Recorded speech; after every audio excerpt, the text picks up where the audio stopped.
ಸ್ತೋತ್ರ ದೇವರೇ, ಸ್ತೋತ್ರಪ್ಪ, ನಿಮಗೆ ವಂದನೆಗಳನ್ನು ಸಲ್ಲಿಸುತ್ತೇವೆ ದೇವರೇ. ಅಪ್ಪ, ನಿನ್ನ ಪ್ರೀತಿಯನ್ನು ವರ್ಣಿಸಲಿಕ್ಕೆ ನಮ್ಮಿಂದ ಸಾಧ್ಯವಾಗದಪ್ಪ. ಎಣಿಸಲಾಗದಷ್ಟು ಅತಿಶಯಗಳನ್ನು ಮಾಡುವ ದೇವರು ನೀವು ಅಪ್ಪ. ಅದ್ಭುತ ಕಾರ್ಯಗಳನ್ನು ಮಾಡುವ ದೇವರು ನೀವು ಸ್ವಾಮಿ. ಬೆಳಗಿನ ಸಮಯದಲ್ಲಿ ಎಲ್ಲರೂ ಮನಸ್ಸಿನಿಂದ ಸೇರಿ ಕನ್ನಡ ಹಾಡಲು ನಾಡಿ ದೇವರ ನಾಮವನ್ನು ಬಲಪಡಿಸೋಣ. ಹಲ್ಲೆಲೂಯ, ಆರಾಧನೆ ಯೇಸು ರಾಜನಿಗೆ ಆರಾಧನೆ. ನನ್ನ ದೇಹದಲ್ಲಿ ಉಸಿರಿರುವ ತನಕ ಸಾಗುತ್ತಿರುವುದು ಸ್ತುತಿ ಆರಾಧನೆ. ನಾವು ಬದುಕಿರುವ ಕ್ಷಣವೆಲ್ಲ ಅಪ್ಪ ನಿನ್ನ ನಾಮವನ್ನು ಮಾತ್ರ ನಾವು ಗಣಪಡಿಸುತ್ತೇವೆ ಸ್ವಾಮಿ. ಈ ಲೋಕದಲ್ಲಿ ತಂದೆ ತಾಯಿ ಬಂಧು ಬಳಗ ಎಲ್ಲವೂ ನಮ್ಮನ್ನು ಕೈಬಿಟ್ಟರು. ನಮ್ಮನ್ನು ಕೈಬಿಡದ ದೇವರು ನೀವು ಮಾತ್ರ ಸ್ವಾಮಿ. ನಮ್ಮ ಕಣ್ಣೀರನ್ನು ಒರೆಸುವ ದೇವರು ನೀವು ಮಾತ್ರ ಸ್ವಾಮಿ. ಎಲ್ಲರೂ ಬೆಳಗಿನ ಸಮಯದಲ್ಲಿ ಕರ್ತನು ಮಾಡತಕ್ಕಂಥ ಎಲ್ಲ ಉಪಕಾರಗಳನ್ನು ನೆನೆಸಿ ಆತನಿಗೆ ಮಾತ್ರ ಕೃತಜ್ಞತೆ ಉಳ್ಳವರಾಗಿ ಎಲ್ಲರೂ ಮನಪೂರ್ವಕವಾಗಿ ಪೂರ್ಣ ಮನಸ್ಸಿನಿಂದ ಆತನಿಗೆ ಮಾತ್ರ ಮಹಿಮೆಯನ್ನು ಸಲ್ಲಿಸೋಣ. ಹಲ್ಲೆಲೂಯಾ, ಆರಾಧನೆ ಯೇಸು ರಾಜನಿಗೆ ಆರಾಧನೆ. ಹಲ್ಲೆಲೂಯಾ, ಆರಾಧನೆ ಯೇಸು ರಾಜನಿಗೆ ಆರಾಧನೆ. ನನ್ನ ದೇಹದಲ್ಲಿ ಉಸಿರಿರುವ ತನಕ ಸಾಗುತ್ತಿರುವುದು ಸ್ತುತಿ ಆರಾಧನೆ. ನನ್ನ ದೇಹದಲ್ಲಿ ಉಸಿರಿರುವ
ರಾಜನಿಗೆ ಆರಾಧನೆ.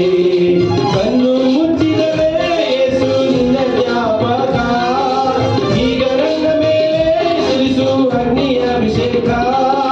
ಕಣ್ಣು ಮುಚ್ಚಿದರೆ ಯೇಸು ನಿನ್ನ ಜ್ಞಾಪಕ, ಈಗ ನನ್ನ ಮೇಲೆ ಸುರಿಸು ಅಗ್ನಿಯ ಅಭಿಷೇಕ. ಯೆಹೋವಾ ರಫ ನನ್ನ ಸೌಖ್ಯದಾತನೇ, ಯೆಹೋವಾ ರಫ ನನ್ನ ಸೌಖ್ಯದಾತನೇ. ಹಲ್ಲೆಲೂಯಾ ಆರಾಧನೆ, ಯೇಸು ರಾಜನಿಗೆ ಆರಾಧನೆ. ಹಲ್ಲೆಲೂಯಾ ಆರಾಧನೆ, ಯೇಸು ರಾಜನಿಗೆ ಆರಾಧನೆ. ನನ್ನ ದೇಹದಲ್ಲಿ ಉಸಿರುವ ಸಾಗುತ್ತಿರುವುದು ಸ್ತುತಿ ಆರಾಧನೆ. ನನ್ನ ದೇಹದಲ್ಲಿ ಉಸಿರುವ ತನಕ ಸಾಗುತ್ತಿರುವುದು ಸ್ತುತಿ ಆರಾಧನೆ. ಹಲ್ಲೆಲೂಯಾ ಆರಾಧನೆ, ಯೇಸು ರಾಜನಿಗೆ ಆರಾಧನೆ. ಹಲ್ಲೆಲೂಯಾ ಆರಾಧನೆ, ಯೇಸು ರಾಜನಿಗೆ ಆರಾಧನೆ. ನನ್ನ ಕಾಯುವವರೇ, ದಿನವೂ ಕಾಯುವವರೇ, ನನ್ನ ಕಾಯುವವರೇ, ದಿನವೂ ಕಾಯುವವರೇ. ಪರೀಕ್ಷಿಸಿ ತಿಳಿದಿರುವೆ, ಸುತ್ತಲೂ ಆವರಿಸಿರುವೆ. ಪರೀಕ್ಷಿಸಿ ತಿಳಿದಿರುವೆ, ಸುತ್ತಲೂ ಆವರಿಸಿರುವೆ. ಕುಳಿತುಕೊಳ್ಳುವುದು ಎದ್ದೇಳುವುದು, ಕುಳಿತುಕೊಳ್ಳುವುದು ಎದ್ದೇಳುವುದು ಚೆನ್ನಾಗಿ ಅರಿತಿರುವೆ. ನೀನು ಚೆನ್ನಾಗಿ ಅರಿತಿರುವೆ. ನನ್ನ ಕಾಯುವವರೇ, ದಿನವೂ ಕಾಯುವವರೇ, ನನ್ನ ಕಾಯುವವರೇ, ದಿನವೂ ಕಾಯುವವರೇ. ಸ್ತೋತ್ರ ರಾಜ ಯೇಸು ರಾಜ, ಸ್ತೋತ್ರ ರಾಜ ಯೇಸು ರಾಜ, ಸ್ತೋತ್ರ ರಾಜ ಯೇಸು ರಾಜ, ಸ್ತೋತ್ರ ರಾಜ ಯೇಸು ರಾಜ. ತಂದೆಯಾದ ನಂದೇವನೇ, ಕರ್ತನೇ ನನ್ನೊಡೆಯನೇ. ತಂದೆಯಾದ ನಂದೇವನೇ, ಕರ್ತನೇ ನನ್ನ ತಂದೆಯೇ.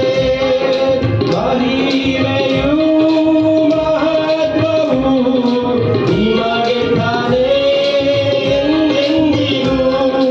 ಮಹಿಮೆಯೂ ಮಹತ್ವವೂ ನಿಮಗೆ ತಾನೇ ಎಂದೆಂದಿಗೂ.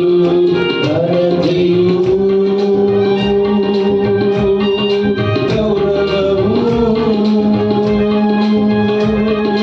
ಕರ್ತನೇ ನಿಮಗೆ ತಾನೇ. ಎಲ್ಲರೂ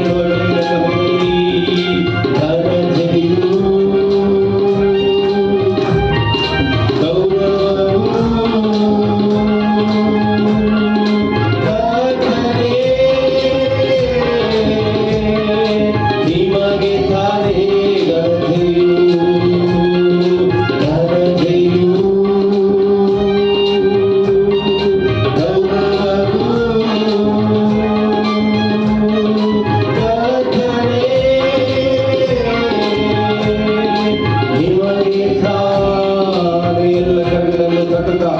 ಬೆಳಗಿನ ಸಮಯದಲ್ಲಿ ಹಾಲೆಲೂಯ ಸ್ತೋತ್ರ ದೇವರೇ ಸ್ತೋತ್ರಪ್ಪ. ಹಾಲೆಲೂಯ ನಮ್ಮನ್ನು ಕಾಣುವ ದೇವರು, ನಮ್ಮನ್ನು ಕಾಣುವ ದೇವರು, ನಮ್ಮನ್ನು ಕಾಪಾಡುವ ದೇವರು ನೀನು ಸ್ವಾಮಿ. ನಮ್ಮ ಜೊತೆಯಲ್ಲಿರುವ ದೇವರು ನೀನು ಅಪ್ಪ. Hallelujah hallelujah. ನಿಮಗೆ ವಂದನೆಗಳನ್ನು ಸಲ್ಲಿಸುತ್ತೇವೆ ಅಪ್ಪ. ಘನತೆಯೂ ಗೌರವವೂ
ಪರಿಶುದ್ಧವಾದ ನಾಮವನ್ನೆಲ್ಲ ಜೋರಾಗಿ ಚಪ್ಪಾಳೆ ತಟ್ಟುತ್ತಾ ಹಾಲೆಲೂಯಾ ಹಾಲೆಲೂಯಾ.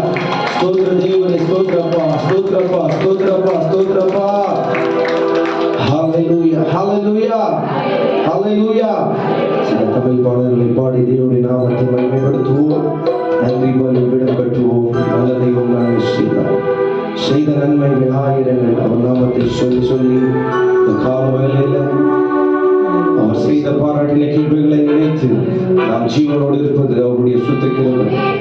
அப்பா, நாங்கள் இப்போதும் நிர்மூலமாக இருப்பதுடைய சுத்த கிருபையாகவரே நாமத்தை நாங்கள் ஆண்டவரை துதிக்கிறோம், ஆராதிக்கிறோம், ஸ்தோத்தரிக்கிறோம். நல்ல கரங்களை தட்டி இந்த கால வேளையில துதிக்கிறோம், ஸ்தோத்தரிக்கிறோம். ஹalleluya.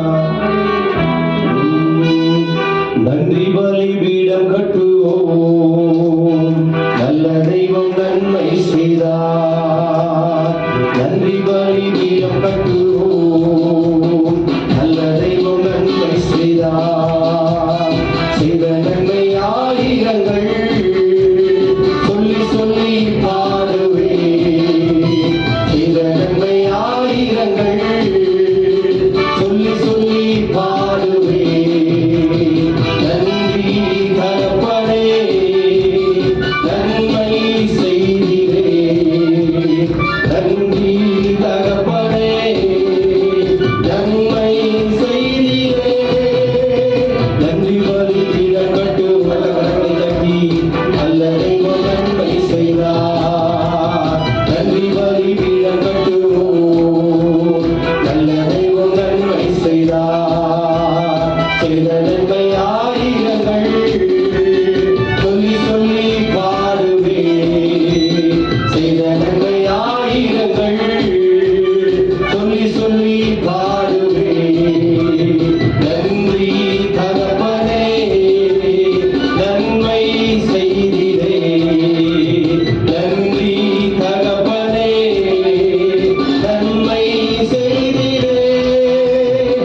மகிமை கொண்டு வரத்தக்க ஒரு தூய ஆராதனை தேவனுக்கு இந்த காலை வேளையிலே ஹalleluya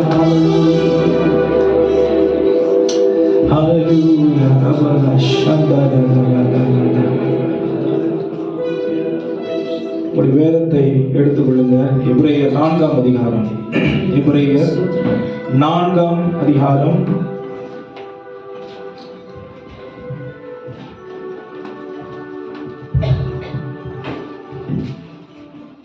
1-2 வசனங்களை வாசிக்க கேட்கலாம். எபிரேயர் 4:1-2 வசனங்கள். ரொம்ப முக்கியமான ஒரு வசனம் நம்முடைய வாழ்க்கையில.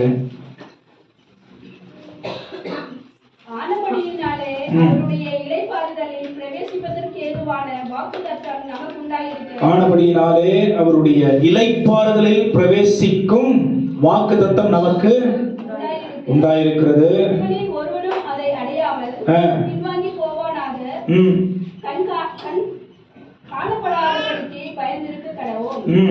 யாரும் என்ன சொல்றது, பின்வாங்கி போகாம இருக்கிறதுக்கு, காணப்படாம இதுவரைக்கும் நம்ம பார்க்காத இருக்கிற காரியங்களை என்ன பண்ணணுமா, பார்க்காத இருக்கிற காரியங்கள், நமக்கு தெரியாத நிறைய காரியம் இருக்கு, அதுக்கு நம்ம பயந்து நடக்க வேண்டும். ஏன்? 2ஆம் வசனம்,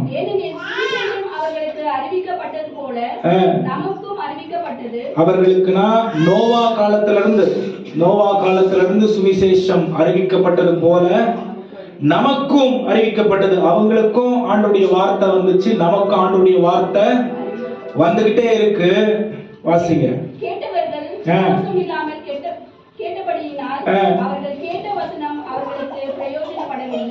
நிறைய பேர் கேட்டாங்க, எத்தனையோ பேர் செவிகள் ஆண்டவருடைய வார்த்தை விழுந்தது.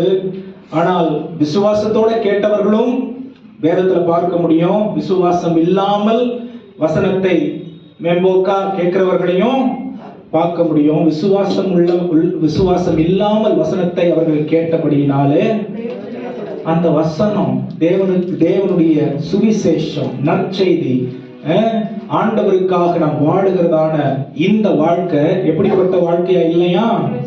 பிரயோஜனமான வாழ்க்கை. ஆமென். ஹல்லேலூயா. தேவன் எல்லாரையும் ஒரே விதத்துல தான் தெரிந்தெடுத்திருக்கிறார். எல்லாரையும் ஏன்? அவரோடு நித்தியமா வைத்துக் கொள்வதற்காக. ஆமென். விசுவாசத்தோடு. விசுவாசம் என்னது? எனக்கு தெரியாத மறைந்திருக்கப்பட்டிருக்கிற காரியங்கள் இருக்கு, ஆனா நீங்க எதை எனக்கு வைத்திருந்தாலும் அது நேர்த்தியானதும் செவையானதுமா தான் வைத்திருக்கிறீங்கன்ற உறுதியான நம்பிக்கைக்கு பேர் தான் விசுவாசம். நாம் பார்க்கிற காரியம் இல்ல. இது என்ன இவ்வளவு நாள் ஆண்டவர் வரன்னு சொன்னார், வரலையே, அது இல்ல. அவர் வைத்திருக்கிற மறைத்து வைக்கப்பட்டிருக்கிற காரியங்களை அவரை சார்ந்து எண்ணி வாழும் பொழுது நமக்கு அவருடைய வார்த்தை பிரயோஜனம் உள்ளதா இருக்கும். ஏங்க இது ஆராதனையில சொல்றீங்க? நாம் துதித்து ஆராதிக்கும் பொழுது நாம் விசுவாசத்தினாலே அறிக்கை செய்கிற காரியங்கள் அவருடைய சித்தத்தின்படி நம்முடைய வாழ்க்கைக்கு உண்மையும் உறுதியானவைகளுமாய் இருக்கும்னா ஒவ்வொரு வார்த்தையை சொல்லி நம்ம ஆராதிக்கும் பொழுது நமக்கு பிரயோஜனப்படும். நம்முடைய ஆசீர்வாதத்திற்கு அது அடிக்கல்ல மாறும். அவன் அதுக்காக தான் தேவன் நம்மளை இப்படிப்பட்ட ஒரு கூடுகையில கொண்டு வராரு. ஆமென். சொல்லுங்க ஹல்லேலூயா. அப்ப அவரை நாம் ஆராதிக்கும் பொழுது மேடையிலிருந்து நடத்தப்படுகிற விதத்தில் இல்ல. ஆமென். ஒழுங்கு இருக்கு. ஆனா மேடையிலிருந்து ஒருத்தவங்க நம்மள நடத்தணும் அப்படின்னு இல்ல. பக்கத்துல பார்த்து சொல்லுங்க, உங்களுக்குள் இருக்கிற ஆவியானவர் உங்களை நடத்துகிற விதத்துல. ஆமென். அவர் மேடையிலிருந்து நடத்துற ஒழுங்க விட இன்னும் அழகா, இன்னும் ஒழுங்கா நடத்துகிற தேவனா இருக்கிறாரு. அவர்தான் மறைப்பொருளுக்கு வெளிச்சம், வாசல். ஆமென். அவர்தான் பரலோகத்திற்கு நம்மை வழி நடத்துகிற வழிகாட்டி. அவர்தான் தேவன் விரும்புகிற ஆராதனையை நம்ம மூலமா கொண்டு வர முடியும், வைக்க முடியும். இதுக்கு நம்ம விட்டு கொடுக்கலன்னா தேவன் நம்முடைய ஆராதனையில மகிமைப்பட மாட்டார், நம்ம வாழ்க்கையில மகிமைப்பட மாட்டார், நம்முடைய சூழல்ல ஆசீர்வாதங்கள் நாம் பார்க்க முடியாது. ஒரே ஒரு வசனம் தான், அந்த காலத்துல இருந்து இந்த காலம் வரைக்கும் இன்னைக்கு வரைக்கும் தேவன் நமக்கு வெளிப்படுத்திக்கிட்டே இருக்காரு. ஆமென். விட்டு கொடுக்கிறவர்களுக்கு தேவனுடைய மகிமை. ஆமென். அர்ப்பணியாதவர்களுக்கு அவங்க எவ்வளவு எத்தனை வருஷம் தேவனுக்காக இருந்தாலும் பிரயோஜனமற்ற ஒரு சூழல். ஆமென். ஆண்டவர் தெளிவான மூடி இடைப்பட்டு இருக்காரு. கரங்களை உயர்த்தி கண்களை மூடி சொல்லுங்க, ஆண்டவரை பார்த்து, ஆண்டவரே என் பலத்துல புரிதல்ல விருப்பத்துல உண்மை நாங்கள் தேட விரும்பல, உங்க நடத்துதலின்படி தேவ ஆவியானவர் எங்களை ஆளுகை செய்து நடத்த வருஷங்கள் கடந்து கொண்டிருக்கிறது.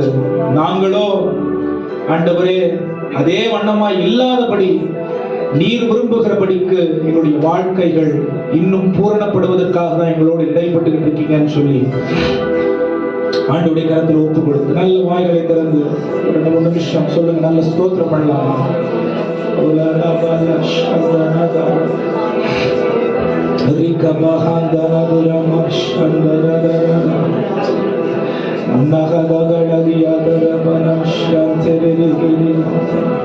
நல்ல துதிங்களேன்.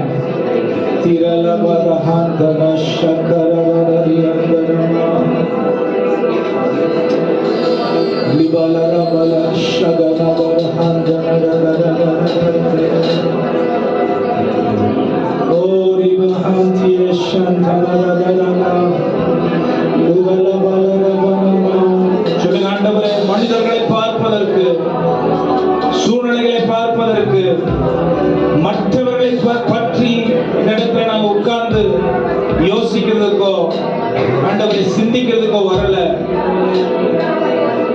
எங்களை நாங்க ஆண்டவரை ஆராய்ந்து பார்ப்பதற்கும் எங்களுடைய ஆண்டவரை சித்தத்தின்படி பரிசுத்த ஆவியானவர் உருவாக்குவதற்கு அர்ப்பணிப்பதற்கும் வந்திருக்கிறோம்.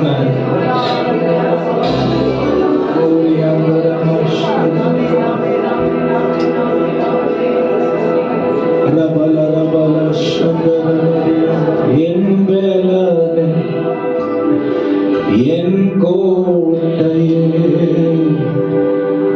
ஆராதனை உமக்கே, என் பலமே என் கோட்டையே. உங்களுக்கே அவங்க ஆராதனை எனக்கு பிடிக்கணும். அந்த அளவுக்கு நீங்க ஆண்டவர் ஆராதனை பார்க்கலாம். ஒரு திருப்தியை கொண்டு வருகிற, ஒரு நிறைவை முழுமையை கொண்டு வருகிற ஒரு ஒப்பு கொடுத்தலோடு இந்த காலை விளைவில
சொல்லுங்க, அவர் மகிமை அடையத்தக்க ஒரு ஆராதனை.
தந்தீரையா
பிரிவதில்லை.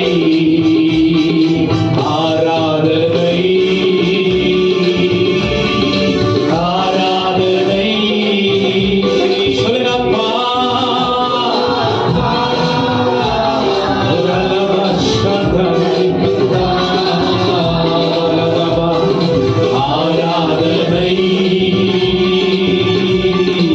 ஆராதனை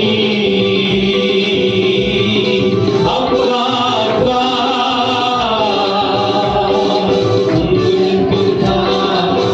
சொல்லுங்க ஆராதனை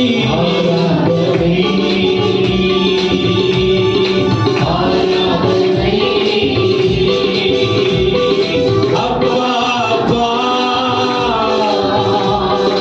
உங்களுக்கு தான் சொல்லுங்க ஆராதனை ஆராதனை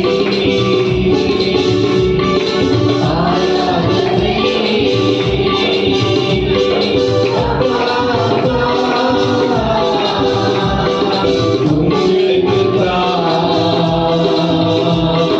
மறப்பேனோ உமது அன்பை, நான் மறப்பேனோ உமது அன்பை, மண்டியிடுவேனும் பாதத்திலே, மண்டியிடுவேனும் பாதத்திலே. எபினேசரே ஆராதனை, என் துணையாளரே ஆராதனை. எபினேசரே ஆராதனை, உட்கார்ந்து பாடுகிறேன். எரியோரை கண்ணோக்கி பார்த்தீரையா, பெயர் சொல்லி என்னை அழைத்தீரையா. எரியோரை கண்ணோக்கி பார்த்தீரையா, பெயர் சொல்லி என்னை அழைத்தீரையா.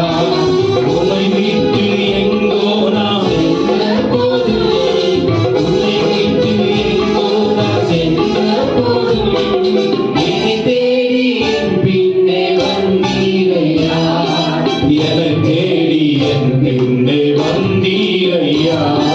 மறப்பேனோ உமது அன்பை, நான் மறப்பேனோ உமது அன்பை, மன்னிடுவேனும் பாதத்திலே.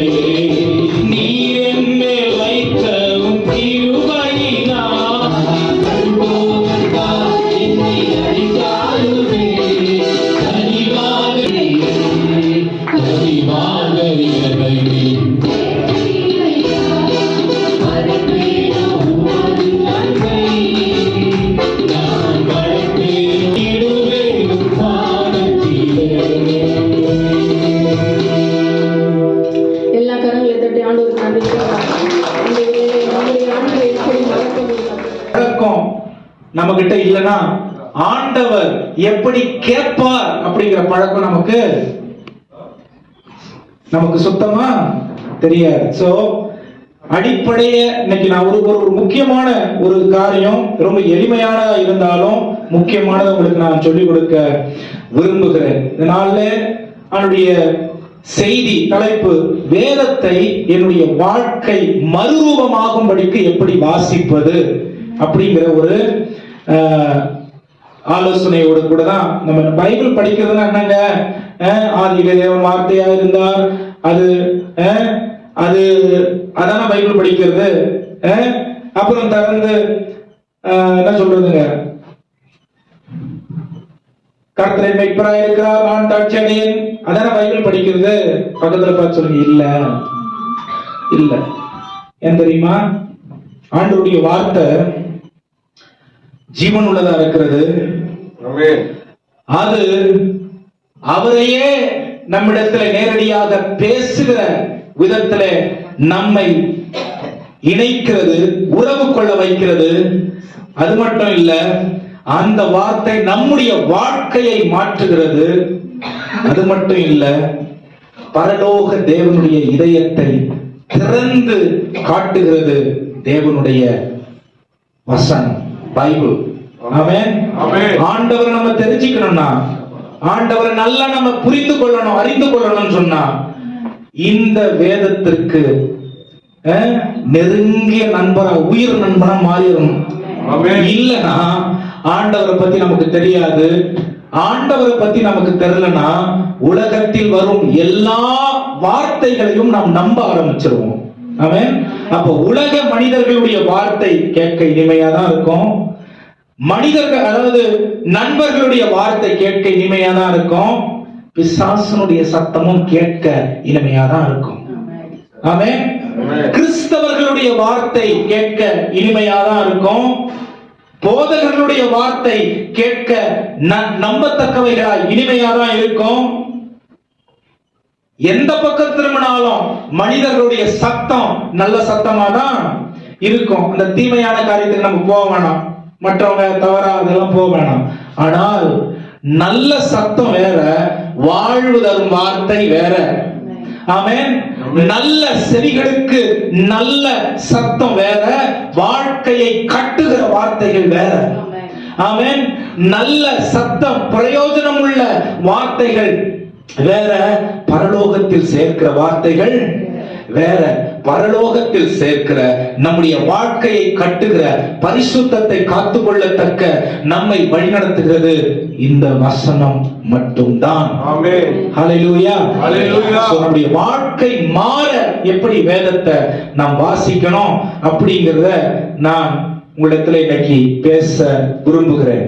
ஹல்லேலூயா. எபிரேயர் 4ஆம் அதிகாரம் 12ஆம் வசனத்தை வாசிக்கலாம். தெரிந்த வசனம் தான். எபிரேயர் 4ஆம் அதிகாரம் 12ஆம் வசனம். தேவனுடைய வார்த்தையானது ஜீவனும் வல்லமையும் உள்ளதாயும் இருபுறம் கருக்குள்ள பட்டயமாய் ஆத்துமாவையும் ஆவியையும்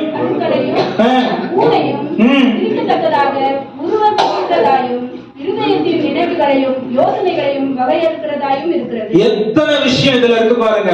எண்ணங்களை குறித்து பேசுகிறது, சரீரத்தை குறித்து பேசுகிறது, இதயத்தை குறித்து பேசுகிறது, எலும்புகளை குறித்து பேசுகிறது, எலும்புக்குள்ள இருக்கிற காரியங்களை குறித்து பேசுகிறது. ஆண்டவர் அவருடைய வார்த்தை உச்சந்தலம் முதல் உள்ளங்கால் வரைக்கும் நம்முடைய வாழ்க்கையை அப்படியே சுத்திகரிக்கிற ஒரு காரியமாய் இருக்கிறது.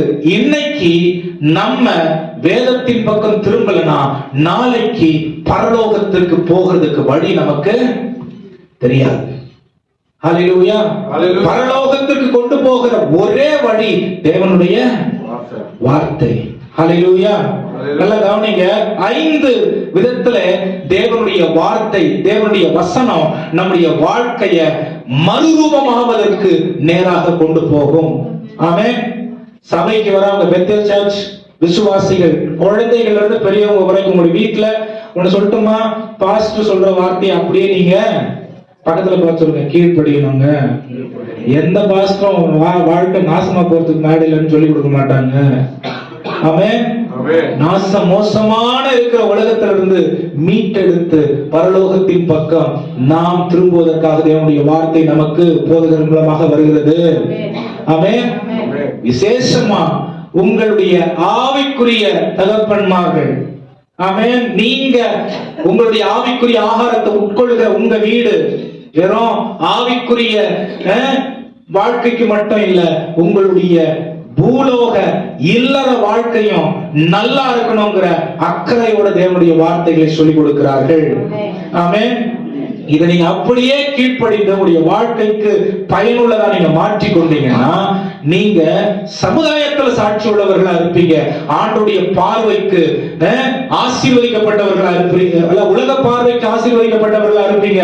ஆண்டவருக்கு மகிமையை கொண்டு வருகிறவர்களா தேவன் உங்களை வைப்பார். ஆமென். அப்ப பாஸ்ட் வார்த்தைக்கு செகண்ட் என்ன சொல்றதுங்க, செகண்ட் லைன் தாட்ஸ் இருக்க கூடாது. ஆமென். ஏன்னா தரிசனம் அதன் தொடர்போடு தான் நாங்கள் உங்களை வழிநடத்தி கொண்டிருக்கிறோம். ஒரே நோக்கம் தான், ஒருத்தவங்களும் சபையில கைவிடப்படக்கூடாது. குழந்தையா இருக்கட்டும், வயசானவங்களா இருக்கட்டும், ஒருத்தவங்களும் வருகையில விட்டுவிடப்படக்கூடாதபடிக்கு எல்லாரும் தேவனுடைய ராஜ்யத்தின் பிள்ளைகளாய் மாறுவதற்காக தான் நாங்க உங்களை இப்படி வழிநடத்தி வருகிறோம். ஆமென். தேவனுடைய வார்த்தை தெளிவாக எப்படி நம்ம இடத்துல வரும்னா, முதல்ல அவருடைய வார்த்தையை எனக்கு என்று நான் பர்சனலா எடுத்துக்கணும். தனிப்பட்ட விதத்துல தேவனுடைய வார்த்தை எனக்கு அப்படின்னு என்ன பண்ணணும், எடுத்துக்கொள்ளணும். நேரடியாய் தேவனுடைய சத்தம் என்னை நோக்கி வருகிறது என்ற மனப்பான்மையோடு நான் தேவனுடைய ஆலயத்தில் தேவனுடைய வார்த்தையை கேட்கணும்.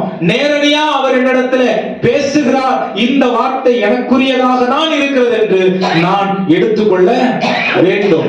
ஆமென். வெறும் வசனத்தை கேட்கறது மட்டும் இல்ல, வசனத்தை படிக்கும் பொழுதும் இதே மனப்பான்மையோடு தான் நம்ம படிக்கணும். ஹல்லேலூயா, ஹல்லேலூயா. வசனத்தை வாசிக்கிற பழக்கத்தை நம்ம உருவாக்கி கொள்ளல அப்படின்னு சொன்னா பிசாசு இந்த உலகத்துல எதிர்ப்பது கூடாத காரியம். ஆமென். சத்தியத்தை அறிவீர்கள், சத்தியம் உங்களை விடுதலையாக்கும். ஆமென். ஞானம் விடுதலையாக்காது, அறிவு விடுதலையாக்காது, அனுபவம் விடுதலையாக்காது, தாளந்துகள் விடுதலையாக்காது, திறமைகள் விடுதலையாக்காது, சத்தியம் தான் உங்களை விடுதலையாக்கும். ஆமென். உலகத்தில் உள்ள காரியங்களை நம்புவதை பார்க்கிலும் கர்த்தருடைய வார்த்தை, கர்த்தர் மேல் பற்றுதலா இருப்பது நலம். அவர் சத்தம் நம்ம வாழ்க்கைய பாதுகாக்கும். ஹல்லேலூயா. அப்ப ஒரு விஷயம் நம்மளை பாதுகாக்குது அப்படின்னு சொன்னா அதுக்கு நம்ம எவ்வளவு முக்கியத்துவத்தை கொடுக்க வேண்டிய தேவை இருக்கு பாருங்க. இன்னைக்கு பிசாசு அததான் நம்மிடத்துல செய்ய விடாதபடிக்கு நாம் நம்முடைய சிந்தையையும் அறிவையும் மழுங்கடித்து விடுகிறோம். ஆமென்.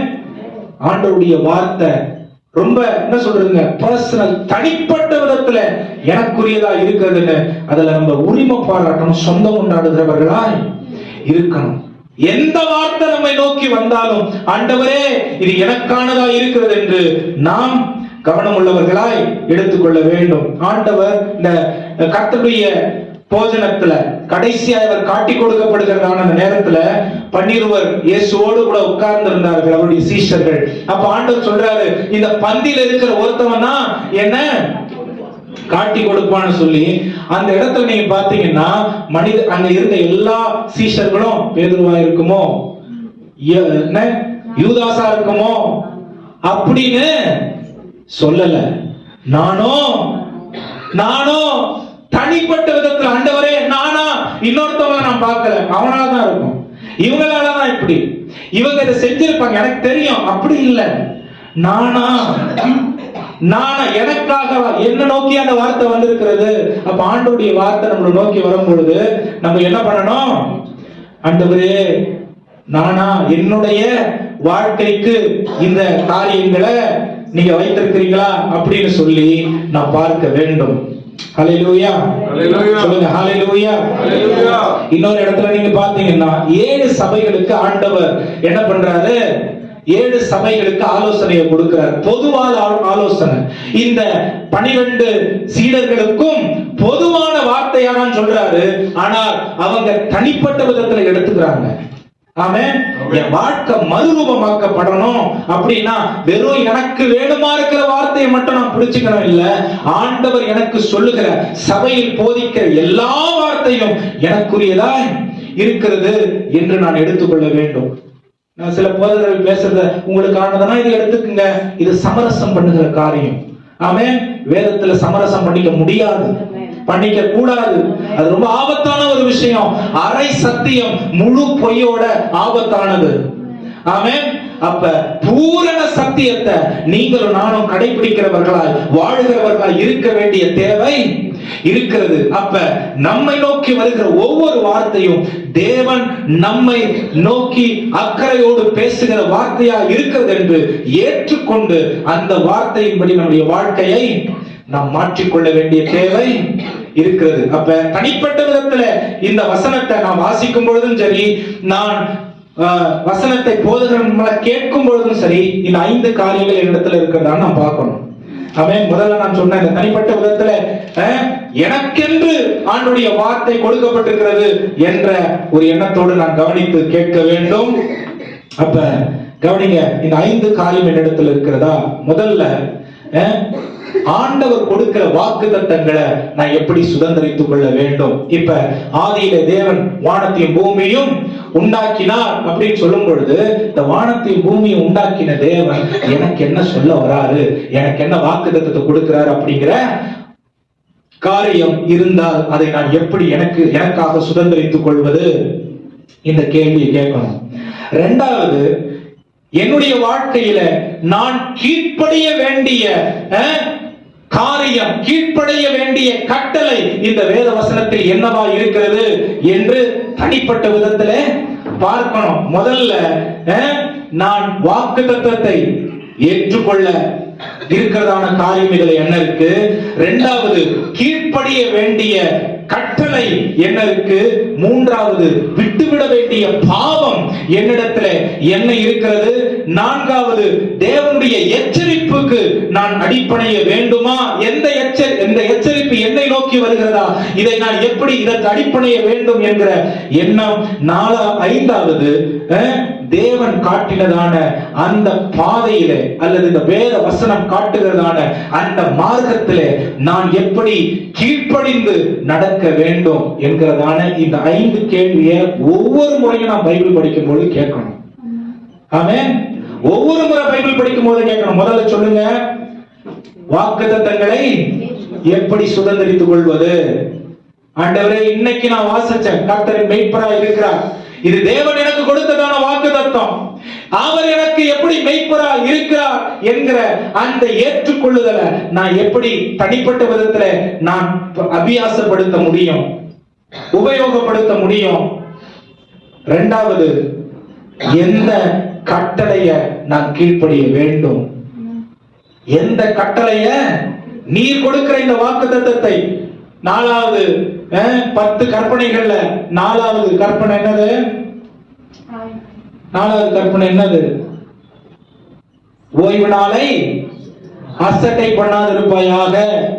இது கீழ்ப்படிய வேண்டிய கட்டளை. இந்த கட்டளைய நான் என் சௌகரியத்துக்கு மாற்றிக்கொள்ள முடியாது, மாற்றிக்கொள்ள கூடாது. ஏன்? இது ஆண்டவரே பொதுவாய் 20 லட்சம் பேருக்கு சொல்லி இருந்தாலும் தனிப்பட்ட விதத்துல என்னை நோக்கி சொல்லுகிறதான கட்டளையாய் இருக்கிறது. இதை நான் கடைபிடித்தே ஆக வேண்டும் என்கிறதான கட்டளை. பாவத்தை நான் வெறுக்க வேண்டும். ஜெபம் பண்ணாமல் இருப்பதே வேதம் சொல்லுது, வேதம் வாசிக்காமல் இருப்பது பாவம். இந்த பாவத்தை நான் எப்படி என்னுடைய வாழ்க்கையிலிருந்து உதறி தள்ளி தேவன் விரும்புகிற அந்த வாழ்க்கையை நான் எப்படி ஏற்றுக்கொள்வது? எப்படி நான் பரிசுத்தமாய் வாழ்வது? வேதம் வாசிப்பிலும் ஜெபத்திலும் சீஷர்கள் தரித்திருந்தார்கள் என்று 4ஆம் அதிகாரத்தில் அப்போஸ்தலர் நடவடிக்கைகளை வாசிக்கிறோம். நாமும் அப்படிப்பட்ட ஒரு காரியத்தை செய்ய வேண்டும். ஆண்டவர் எச்சரிக்கிறார். அநேக எச்சரிப்புகள் வேதத்தில் இருக்கிறது. இந்த எச்சரிப்புகளுக்கு எப்படி நான் செவி சாய்க்க வேண்டும்? ஆண்டவர் காட்டினதான மாதிரிகளை, இயேசு வாழ்ந்த வாழ்க்கையை எப்படி நான் பின்பற்றி இந்த பூமியிலே இயேசுவை வெளிப்படுத்தி வாழ வேண்டிய நிலைமை இருக்கிறது. இது தனிப்பட்ட விதத்தில் வேத வசனம் வாசிப்பதிலும் வேத வசனத்திற்கு செவி கொடுப்பதிலும் கேட்பதிலும் என்னிலே காணப்பட வேண்டும். அல்லேலூயா. வெளிப்படுத்தல் விசேஷம் அந்த 1 அதிகாரம் 1, 2, 3 அதிகாரத்தில் 7 சபைகளுக்கு ஆண்டவர் பரிசுத்த ஆவியானவரை கொண்டு எழுதுகிறார். கடைசியா அந்த வார்த்தைகள் முடியும் போது எப்படி முடியும்? ஒவ்வொரு சபைக்கு முடிக்கும் பொழுதும் ஆண்டவர் என்ன சொல்லுவார்னா, ஆவியானவர் சபைகளுக்கு சொல்லுகிறதை காதுள்ளவன் கேட்க கடவன். என்னது? காதுள்ளவர்கள் கேட்க கடவீர்கள் அப்படின்னு பொதுவா சொல்லல. காதுள்ளவன் கேட்க கடவன். தனிப்பட்ட விதத்துல ஆண்டவர் அவருடைய சத்தத்தை, உபதேசத்தை, வார்த்தையை கேட்க, கீழ்ப்படிய, ஒப்பு கொடுக்க நம்மிலே எதிர்பார்க்கிற தேவனாய் இருக்கிறார். ஆமென். ஆதியாகமம் 1, 2, 3ல நீங்க பாத்தீங்கன்னா ஆண்டவர் 7 நாட்கள் 6 நாட்கள் எல்லாவற்றையும் படைத்து அவர் நல்லதென்று கண்டார். ஆமென். எதுக்கு நல்லதுன்னு கண்டாரு? அவர் சிந்தையில இருக்கிறத அப்படியே மனிதருக்கு தேவையான அனைத்து காரியங்களையும் கொண்டு வந்ததை கண்டு மனிதனுக்கு இது ஆசீர்வாதம் உள்ளதா இருக்கும் என்று, மனிதன் வாழ்கிறதற்கு இது உபயோகமுள்ள காரியமா இருக்கும் என்று நல்லது என்று கண்டார். ஆமென். ஆனா கடைசி கால வெளிப்படுத்தல் விசேஷத்தை நீங்க பாத்தீங்கன்னா அப்படியே ஆண்டவர் என்ன சொல்றாருன்னா, நான் சொல்ற வார்த்தைய நீ நல்லதுன்னு கேளு. ஆமென். காதுள்ளவன் கேட்க கடவன். தனிப்பட்ட விதத்துல ஒவ்வொருவருக்கும். ஹல்லேலூயா. தேவனுடைய வார்த்தை நம்மளை நோக்கி வருது. எப்பவுமே நம்ம ரொம்ப பொதுவா இது எனக்கு இல்ல, நான் பரிசுத்தமானவன், அவர்கள் என்னோட கொஞ்சம் கம்மி, இவங்க இல்ல, இவங்க விசுவாசத்துல இல்ல, மற்றவங்களை பார்க்கறது கிறிஸ்தவ வாழ்க்கை. பக்கத்துல பார்த்து மற்றவங்களை பார்த்து வாழ்ற வாழ்க்கை இல்ல, வெளிய பார்த்து வாழற வாழ்க்கை கிறிஸ்தவ வாழ்க்கை இல்ல. ஆமென். உள்ள பார்த்து வாழற வாழ்க்கை தான் கிறிஸ்தவ வாழ்க்கை. ஆமென். எனக்குள்ள பரிசுத்த ஆவியானவர் இருக்காரு, நான் பரிசுத்தரா இருக்கிறது போல நீங்களும் பரிசுத்தரா இருங்கள்னு உங்களுக்குள்ள இருந்து சொல்ற பரிசுத்த ஆவியானுடைய சத்தத்தை கேட்டு அவர் சொல்லுகிற வாழ்க்கையை வெளிப்படுத்தி வாழும் பொழுது வெளியே இருக்கிற அழிந்து போய் கொண்டிருக்கிற ஆத்துமாக்கள் உங்களை கண்டு பரிசுத்தத்திற்கு நேராய் வருவார்கள். ஹல்லேலூயா. இது தேவன் நம்மிடத்தில் எதிர்பார்க்கிற காரியம். இந்த 5 கேள்விகளை நீங்க டெய்லி கேட்டே ஆகணும். ஒவ்வொரு முறையும் வசனத்தை படிக்கும் பொழுது பக்கத்துல பார்த்து சொல்லுங்க, தேவனுடைய வார்த்தை அனுதினம் நம்முடைய வாழ்க்கைக்கு வேண்டிய மன்னா. மன்னானா என்னது? மன்னானா என்ன அப்படின்னா அதான் அர்த்தம். மன்னானா என்னன்னா அர்த்தம், மன்னா காலையில இஸ்ரவேல் ஜனங்களை 40 வருஷமும் போஷித்ததான பரலோக ஆகாரம், பரலோகத்தில் இருந்தவர்களுக்கு வந்ததான ஆகாரம். 40 வருஷம் அவங்க சேகரித்து வைக்கல, ஆண்டவர் புதுசா கொடுத்தாரு. இன்னைக்கு நீங்க பைபிள் வாசிக்கலனா நேத்து வாசிச்ச வசனம் உங்களை வழி நடக்கும், உங்களுக்கு உதவி செய்யாது. ஆமென். பைபிள் சொல்லுது, ஒருவனும் தேவனுடைய வார்த்தையை எடுத்து பிரசங்கிக்காத அல்ல தேவனுடைய வார்த்தையை கையில் வைத்துக் கொள்ளாத நாள் வருகிறது. நம்முடைய வேத வசனம்லாம் நம்முடைய கரங்கள் இருந்து எடுத்துக்கொள்ளப்படும். நீங்க வசனத்தை மனப்பாடம் பண்ணலனா, உள்ளத்துல தேவ வார்த்தை விதைக்கப்பட்டு மரமாய் வளரல, நாம் வசனத்துல நிலை கொண்டு இருக்கல அப்படின்னு சொன்னா சோதனை காலத்துல நாம் விழுந்து போய் விடுவோம். பிசாசினுடைய எல்லா சோதனைகளுக்கும் நாம் தப்பித்துக் கொள்ள முடியாது. எத்தனை பேருக்கு மனப்பாடமா 10 வசனம் தெரியும்? எத்தனை பேருக்கு தெரியும் 10 வசனம் மனப்பாடமா? 20 வசனம், 30 வசனம், 40 வசனம், ஆமென், 50 வசனம். எத்தனை பேருக்கு மனப்பாடமா தெரியும்? ஆமென். வருஷத்துல வேதத்துல நாம் பார்க்கிறோம், நம்முடைய பசங்க, நம்முடைய குழந்தைங்க 6-8 சப்ஜெக்ட் படிக்குது. அந்த ஒரு சப்ஜெக்ட்ல 4 பிரிவு இருக்கு. எல்லாத்தையும் மனப்பாடம் பண்ணுது, எல்லாத்தையும் புரிஞ்சிக்க நினைக்குது, போய் எக்ஸாம் எழுதுது, பாஸ் ஆகுது. அது முக்கியம்னா உலகத்துல அவங்க யாருன்னு அவங்களை நிலைநாட்டி கொள்றதுக்கு ஆண்டவருக்கு முன்னாடி ஒரு நாள் எல்லாரும் போய் நிக்கணும். ஆமென். நம்மை நியாயம் தீர்க்கக்கூடியது ஒரு முக்கியமான கருவி, உபகரணம் தேவனுடைய வார்த்தை. 2வது பரிசுத்த ஆவியானவர். 3வது நமக்குள்ள இருக்கிற கலங்கமற்ற ஆத்துமா நமக்கு முன்பாக நிற்கும். ஆமென். இந்த மாதிரி செய்தி ஒருத்தன் சொல்லிட்டே இருந்தான், வாரம் சொன்னா சொல்லுவான், வசனம் படி வசனம் படி வசனம் படின்னு. அவன் என்ன சொல்லுது, நான் என்ன கேட்கறதுன்னு இருந்த காலங்கள் இருந்தது, இப்ப இல்ல. இப்ப எல்லாம் ரொம்ப நல்லவங்க. இருந்தது ஒரு காலத்துல, அவன் சொன்னா நான் கேட்டிருந்தோம், அப்பதான் இருந்துச்சு, ஒரு காலத்துல இருந்துச்சு. இனி காலம் செல்லாத பிரியமானவர்களே, ஆமென். இதோ சீக்கிரமாய் வருகிறேன் ஆண்டவர் சொல்றாரு. 2000 வருஷத்துக்கு முன்னாடி சொல்லிட்டாரு, இப்ப இன்னையோட சீக்கிரமா இருக்கும் அந்த நாள். யோசிச்சு பாருங்க, ஒரே நேர்கோட்டுல ஒவ்வொருத்தரும் நிக்க வேண்டிய தேவை இருக்கு. 10 ஆலோசனைகளை வைத்து ஒரு தேவ ராஜ்யத்தை கட்ட முடியாது.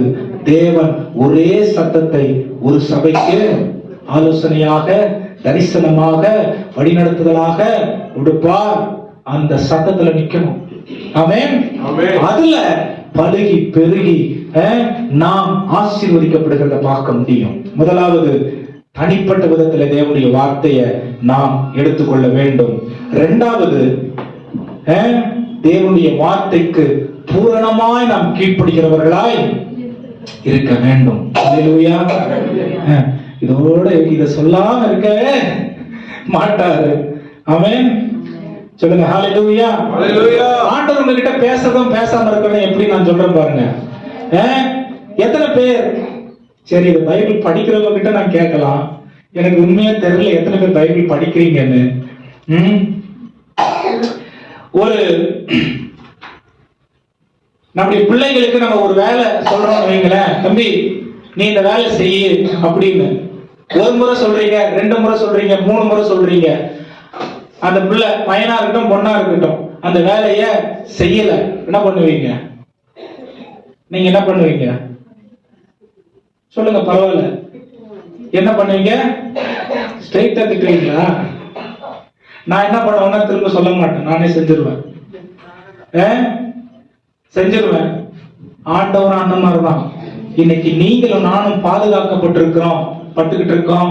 நீங்களும் நானும் அன்னன்னைக்கு நமக்கு தேவையானதை நம்ம பெற்றுக் கொண்டிருக்கிறோம். அப்படிங்கிறது உங்களுடைய என்னுடைய பரிசுத்தத்தினால அல்ல, தேவனுடைய உண்மையத்துவத்தினால. His faithfulness is good and everlasting that he is providing to us. Amen. நம்ம பிள்ளைங்க இப்ப ஒண்ணு சொல்லல, திரும்ப வந்து எதனா செய்யணுமா அப்படின்னு கேட்டா ஃபர்ஸ்ட் சொன்னத அப்புறம் இன்னொன்னு சொல்றேன். ஏன் ஆண்டவர் நிறைய நேரத்துல நம்மகிட்ட ஆண்டவர் பேசுறாருன்னே தெரியலைங்க. அவர் பேசும்போது நீ கேட்கல. ஆமென். அவர் சொல்ல வரும்பொழுது செவி கொடுக்கல. அவர் எதிர்பார்த்த காரியங்களை நாம் நிறைவேற்றல. அவர் நம்மிடத்துல ஒப்புவித்த காரியங்கள்ல உண்மையா இல்ல. அதனால ஆண்டவர் பேச நிப்பாட்டாரு. வேதத்துல நீங்க பார்க்கலாம், சாமுவேலுடைய காலத்துல வேதம் சொல்லுது, அக்காலத்திலே தேவனுடைய வார்த்தை ரொம்ப, ஆண்டவருடைய சத்தம் ரொம்ப அபூர்வமா இருந்ததாம். ஏன்?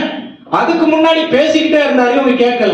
இஸ்ரவேல் ஜனங்க ஆண்டவருடைய சத்தத்தை கேட்காததுனால அவங்கள விட்டுட்டு ஆண்டவர் புறஜாதிகளை கொண்டு ஆண்டவர் அநேக காரியங்களை செய்ய ஆரம்பிச்சிட்டாரு. ஹல்லேலூயா. உங்களுக்கும் எனக்கும் தேவன் கொடுத்ததான வார்த்தைக்கு நாம் என்ன செய்ய வேண்டியவர்களா இருக்கிறோம்?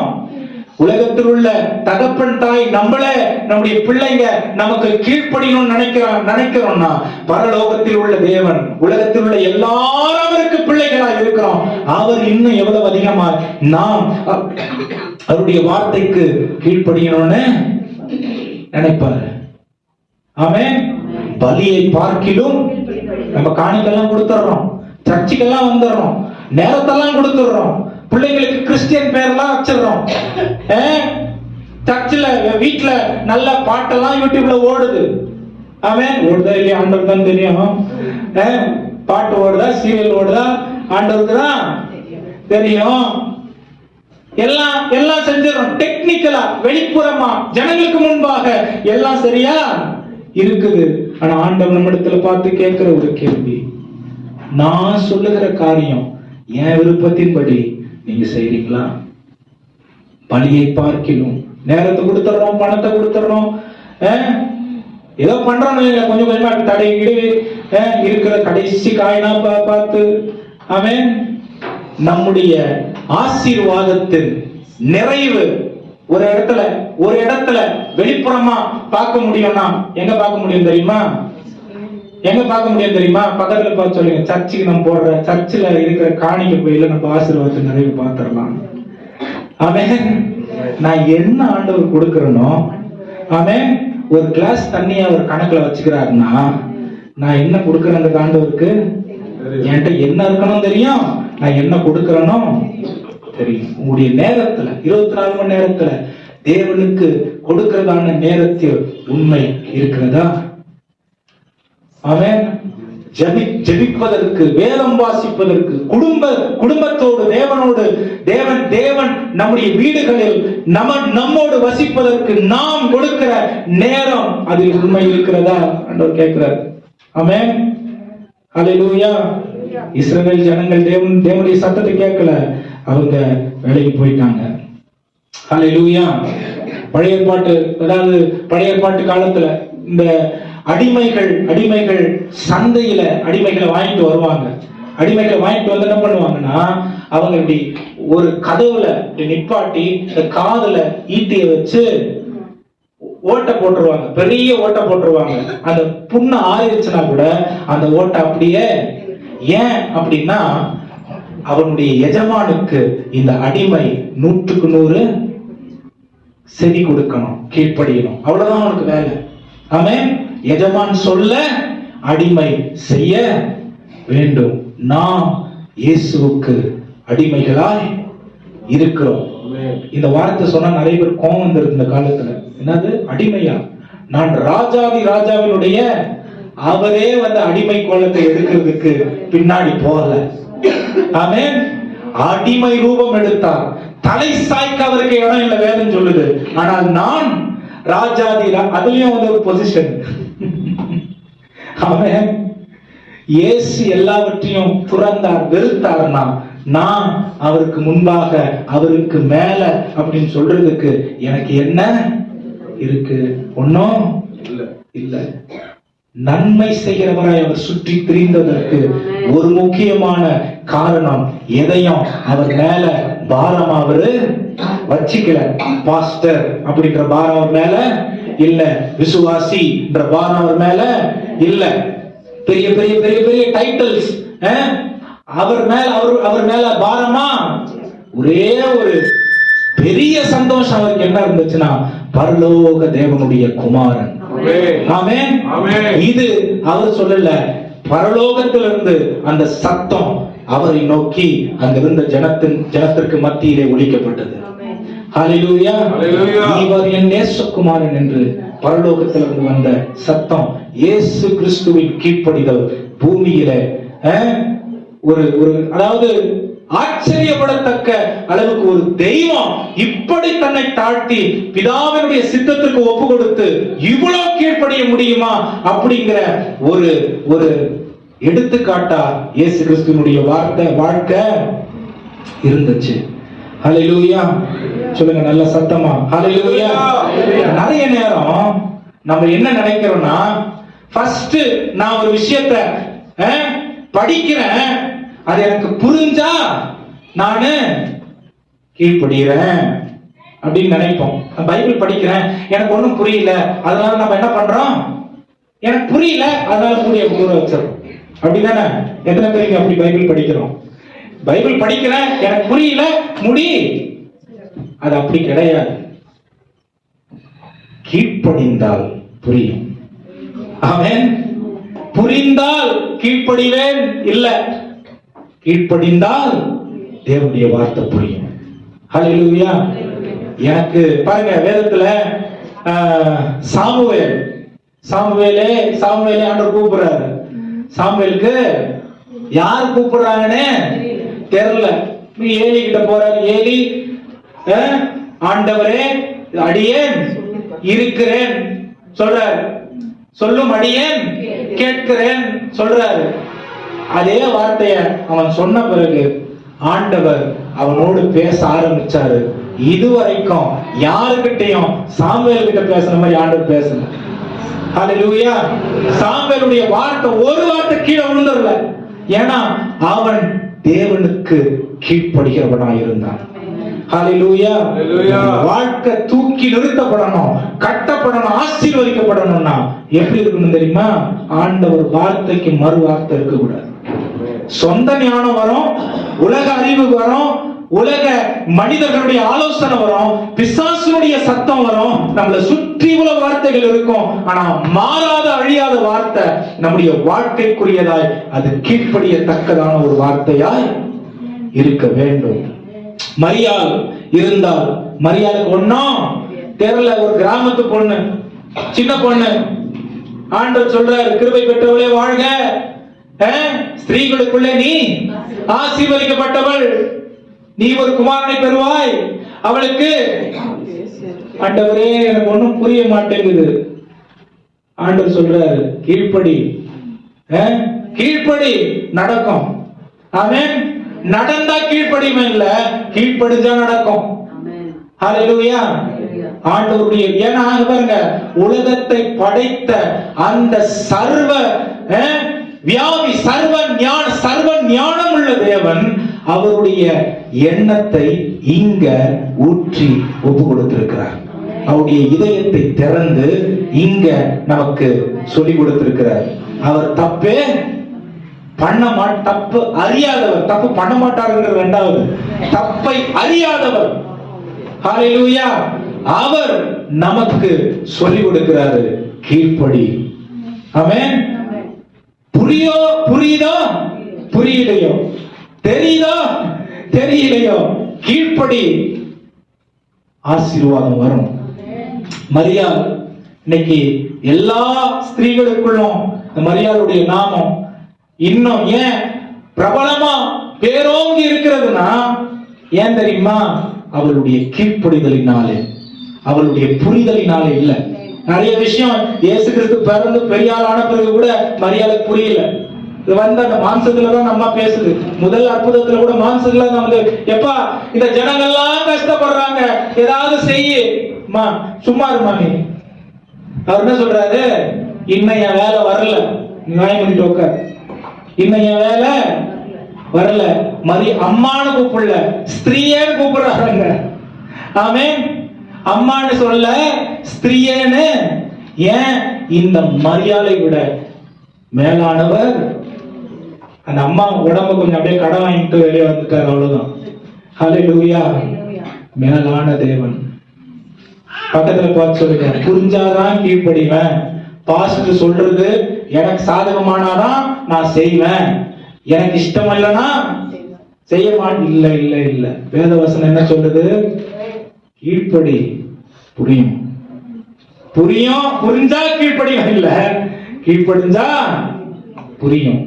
பேதுரு வலைய போடுறான்னு சொல்றாரு. சரி, இயேசு கிறிஸ்து மீன் பிடிக்கிறவரா இருந்தா பேதுரு சொல்ற சத்தத்தை, இயேசு கிறிஸ்து சொல்ற சத்தத்தை பேதுரு கேட்டிருக்கலாம்.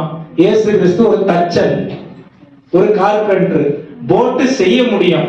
போட்ல ஏறி போய் மீன் பிடிக்கிறதுக்கெல்லாம் இயேசு கிறிஸ்துவுக்கு தெரியாது. ஆனாலும் பேதுரு பாருங்க, மீன் பிடிக்கிற தொழிலே வச்சிருந்த ஆளு என்ன பண்றாரு? ராமுழுத நான் பிரயாசப்பட்ட ஆண்டவரே, ஆனாலும் நீங்க சொல்றீங்க, நீங்க சொல்லுகிறபடி நான் 153 பெரிய மீன்களை 2 வலைகள் கிழிகிற அளவிற்கு பிடித்து அந்த இடத்துல அற்புதத்தை. நமக்கு புரியாத காரியங்கள் தேவனுக்கு தெளிவாய் தெரியும். ஆமென். அவர் நம்ம கிட்ட கேட்கிறத நம்ம கொடுத்துட்டோம், அவர் சொல்றத நம்ம கீழ்ப்படிஞ்சிட்டோம்னா நம்முடைய எதிர்காலத்தை சரியான விதத்துல அவர் கொண்டு போறதுக்கு வல்லமை உள்ள தேவனாக இருக்கிறார். ஹல்லேலூயா. எத்தனை பேர் ஆண்டவருடைய சத்தத்துக்கு புரியுதோ புரியலையோ நான் கீழ்ப்படிவேன் ஒப்பு கொடுக்கிறீங்க? ஆமென். ஹல்லேலூயா. இதுல இருக்கிற ஒரு முக்கியமான காரியம் என்ன தெரியுமா? அவர் என்ன சொல்றது? ஆமென். கூட்டத்துல நம்ம உட்கார்ந்து அவர் என்ன சொல்றது? அவர் எனக்கு நேரம் வந்து சொல்லட்டும், என்ன வந்து கூப்பிடட்டும், அப்புறம் நானு. ஆமென். ஹல்லேலூயா. பக்கத்துல பார்த்து சொல்லுங்க, கூட்டமா நம்ம இருந்து ஒரு காரியத்தை பார்க்கிறோம். ஆமென். இந்த கூட்டத்துக்கு பரலோகத்துக்கான வழியை தேவன் தூதுவராக ஊழியர்களை வைத்து பேசிக் கொண்டிருக்கிறார். அமைதியா கீழ்ப்படிஞ்சா வரும் பொழுது ஆசீர்வாதங்களை நாம் புரிந்து கொள்ளவும் முடியும், அனுபவிக்கவும் முடியும். ஹல்லேலூயா. சொல்லுங்க ஹல்லேலூயா. எத்தனை பேருக்கு பைபிள் இப்படி வாசிக்கணும்னு இது வரைக்கும் 7 நாள் தெரியல?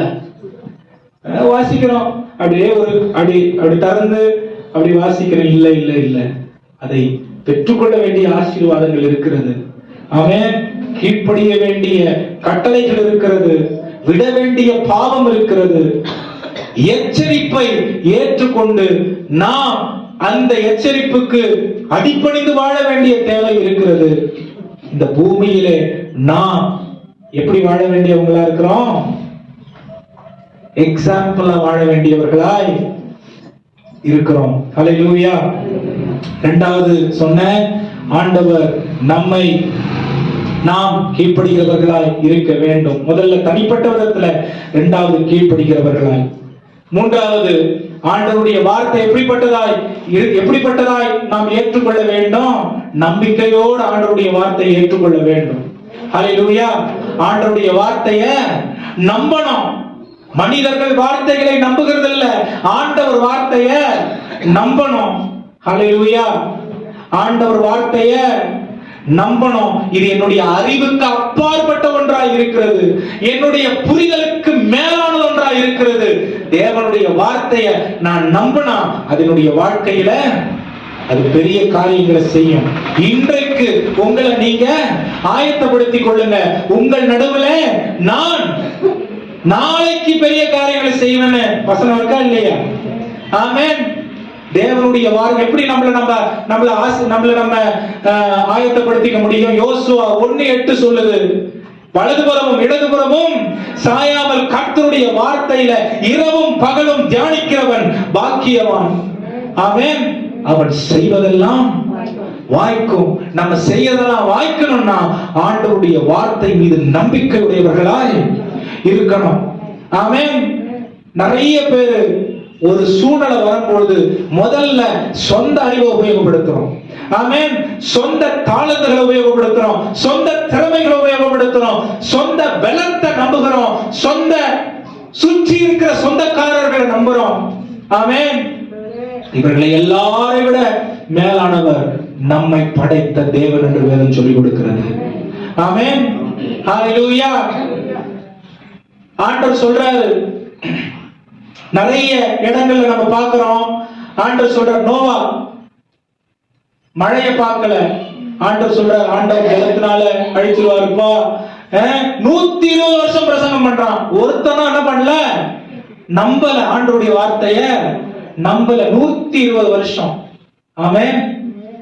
வேதம் சொல்லுது, அந்த நாட்கள் முடிந்த பிறகு, பேழையை நோவா கட்டி முடித்த பிறகு, இந்த பக்கம் ஒருத்தரும் நோவா சொல்றது கேட்கல, ஆண்டவருடைய வார்த்தையும் கேட்கல.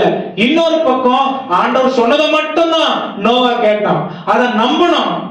ஏன்னா அது ஆண்டவரிடத்திலிருந்து வந்த வார்த்தை. பேழையை கட்டி முடித்த பிறகு ஆண்டவர் சொன்னபடியே எல்லாவற்றையும் செய்தான்.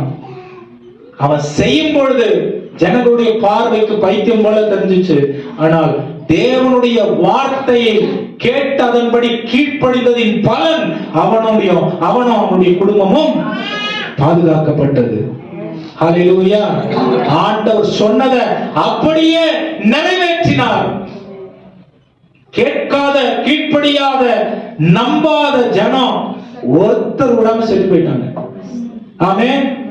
மற்ற எல்லாரும் செத்து போகிற அந்த நேரத்துல இந்த மனுஷன் கேட்டு கீழ்ப்படிந்து நம்பினதினாலே என்ன நடந்துச்சு? பாதுகாக்கப்பட்டான். ஆண்டவருடைய பார்வைக்கு அவனுடைய கிரியை நீதியாய் எண்ணப்பட்டது. ஹல்லேலூயா. இந்த நாட்கள்ல பக்கத்துல பார்த்து சொல்லுங்க, சொல்ல வேணாம், தெரியாது. நிறைய நேரம் பரிசுத்தம் பரிசுத்தம் பரிசுத்தம் பரிசுத்தம் சொல்றோம். ஆனா வேதம் பரிசுத்தத்தை விட அதிகமாக நீதியை வலியுறுத்துகிறது. ஆமென். நீதியை, நீதியின் மேல் பசிதாகம் உள்ளவர்கள் பாக்கியவான்கள். நீதியை ஏன் தெரியுமா? ஏன் நீதிய ஆண்டவர் சொல்றாரு? ஏன் ஜஸ்டிஸ் சொல்றாருன்னா, ஏன் நீதிய அவர் சொல்றாருன்னா, அவர் நீதி உள்ள நியாயாதிபதி. அவர் வரும் பொழுது அவருடைய பிரம்மாண்டத்தை கண்டு நம்ம ஆச்சரியப்படுறது இல்ல, அவருடைய நியாய தீர்ப்பை கண்டு நம்ம பயப்பட வேண்டிய தேவை இருக்கிறது. ஏன்? அவர் சொல்லிட்டு போயிட்டாரு, திரும்ப வரேன், நியாயம் தீர்க்கிறதுக்கு வரேன்னு சொல்றாரு. நோவா காலத்து போல நம்பாமலும் இருக்கலாம், சீக்கிரம் வரேன்னு சொல்றாரு, என்னைக்கு வர போறாருன்னு மெத்தனமாவும் இருக்கலாம். ஆனா இன்னொரு விதத்துல நம்பிக்கையா எதிர்பார்ப்போடும் இருக்க வேண்டிய இருக்கலாம். உங்ககிட்ட தான் இருக்கு. ஆனா அவர் சொன்னார்னா, அன்னைக்கு 120 வருஷம் சொன்னாரு, யாரும் பார்க்கல. இவன் நம்பினா, இவன் நம்பினதுனால ஆண்டவர் சொன்னதெல்லாம் நடந்துச்சு. ஆனா இவனுக்கு நல்ல விதத்துல காரியங்கள் நடந்துச்சு. ஆண்டவர் சீக்கிரம் வராரு, நியாயாதிபதியா வராரு, நீதி உள்ள நியாயாதிபதியா வராரு. நம்மள நம்ம ஆயத்தப்படுத்திக் கொள்ளல, வேதத்தின்படி நம்ம வாழல, பரிசுத்தத்தை காத்துக் கொள்ளல, நீதியா இந்த பூமியில வாழலன்னா அவர் வரும் பொழுது அவர் சொன்னது நடக்கும். ஹல்லேலூயா. அவர் சொன்னது நடக்கும். ஆமென். கீழ்ப்படிந்தவர்களுக்கு அவரோடு கூட இருக்கிற ஒரு பாக்கியம் கிடைக்கும்.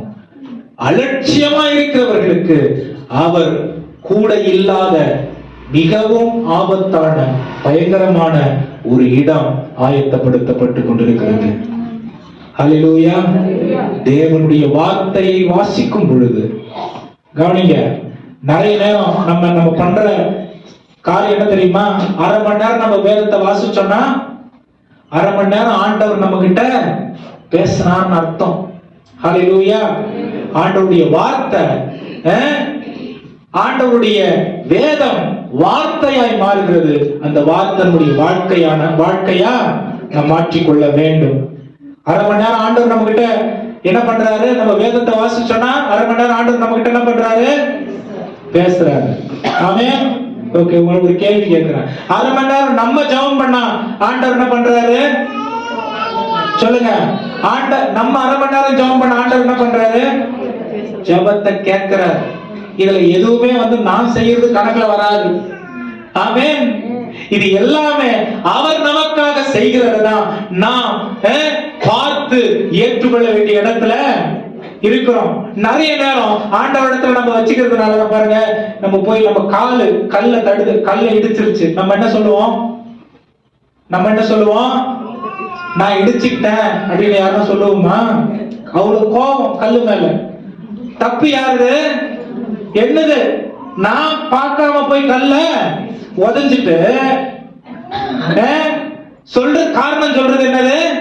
கல்லு என்ன இடிச்சிருச்சு, கல்லு முள்ளு என்ன குத்திருச்சு, நான் போய் முள்ளு மேல கால் பார்க்காம வச்சுட்டேன். அவங்க நம்ம நியாயங்கள் கூட எப்படிதான் இருக்கு. உலகத்தில் உள்ள எல்லாரும் கெட்டவங்க, நம்ம மட்டும்தான் நீதி உள்ள நியாயாதிபதி வருகிறார். ஆமென். அவருக்கு முன்னாடி அவங்கதான் ஐயா சொல்ல முடியாது. ஏன் தெரியுமா? ஜீவ புத்தகத்தில் நான் செய்த எல்லாம் எழுதி வைக்கப்பட்டிருக்கிறது. ஆமென். என்னுடைய உணர்வு, என்னுடைய பார்வை, என்னுடைய பேச்சு, என்னுடைய எண்ணம், என்னுடைய நடக்கை, என்னுடைய வாழ்க்கை எழுதி வைக்கப்பட்டிருக்கிறது. ஹல்லேலூயா. அந்த புத்தகத்தை அவர் திறந்தார்னா நான் அவருக்கு முன்னாடி போய் சொல்ல முடியாது. ஏன்? நான் செஞ்சுட்டு மறந்துடுவேன், அவர் மறக்கிற தேவன் இல்ல. ஹல்லேலூயா. அப்ப தினசரி வேத வசனத்தின்படி என் வாழ்க்கை தூய்மையாக்கப்படலன்னா நான் ஆண்டவருடைய வருகையிலே கைவிடப்படுவேன். ஹல்லேலூயா. அப்ப முள்ளு குத்திருச்சு, கல்லு இடிச்சிருச்சு இல்ல, டேக் ரெஸ்பான்சிபிலிட்டி. எப்பவுமே நம்முடைய செயல்களுக்கு பொறுப்பெடுத்துக் கொண்டால் ஆண்டவருடைய பார்வைக்கு அது நீதியானதா இருக்கும். ஹல்லேலூயா. எப்பவுமே நான் தான் சரின்ற இடத்துல என்ன பண்ணக்கூடாது? வச்சிக்க கூடாது. ஏன்னா அவரை தவிர வேற யாரும் உலகத்துல நீதிமான் இல்ல, சரியானவங்க இல்ல. பாருங்க, பொறுப்பு எடுத்துக்கொள்ளும் பொழுதுதான் அந்த இடத்துல ஒரு பாவ உணர்வு வரும். பாவ உணர்வு வந்தாதான் பாவ மன்னிப்பு பெறணுங்கிற எதிர்பார்ப்பு இருக்கும். பாவ மன்னிப்பை பெற்றுக்கொண்டால்தான் நான் பாவத்திலிருந்து விடுவிக்கப்படுவேன். பாவத்திலிருந்து விடுவிக்கப்பட்டாதான் நித்திய ஜீவன் எனக்குரியதா இருக்கும். ஹல்லேலூயா. ஆமென். ஒரு சின்ன கல் எடுத்துச்சுன்னு சொன்னதுக்காக இவ்வளவு பெரிய பஞ்சாயத்து பண்றீங்க? ஆமா. ஏன்? வசனம் அப்படிதான் சொல்லுது.